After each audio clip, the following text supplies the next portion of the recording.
주민 자체적으로 층간소음 문제가 해결이 안 되면은 보통 구청이나 상담센터에 문의를 하게 됩니다. 그런데 층간소음의 상대방이 외국인이라면 업무가 불가능하다는 경험담이 인터넷을 중심으로 퍼지고 있습니다. 진짜일까요? 김태린 기자가 사실 확인해서 알아봤습니다. 코로나19로 집에 머무는 시간이 많아지면서 층간소음 민원도 많아졌습니다. 지난해 집계된 층간소음 신고 접수 건수는 총 4만 2천여 건으로 2019년보다 1만 6천여 건이나 늘어났습니다.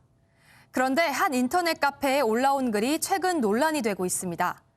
층간소음이 심해서 문의를 했더니 외국인 상대로는 업무를 보지 않는다고 했다는 글이 올라와 있었고 이 글이 보도가 되기도 한 건데요. 과연 사실일까요?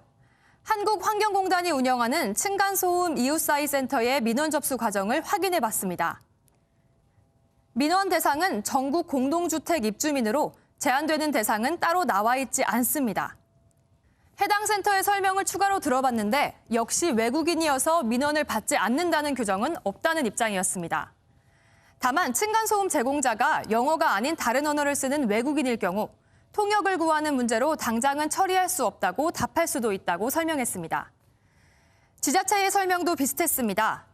층간소음 문제가 아파트 관리규약 내에서 자체적으로 해결이 안 되면 시 환경분쟁조정위원회를 통해 분쟁 절차에 들어가게 되는데 상대가 외국인인 것은 전혀 문제가 되지 않는다는 겁니다.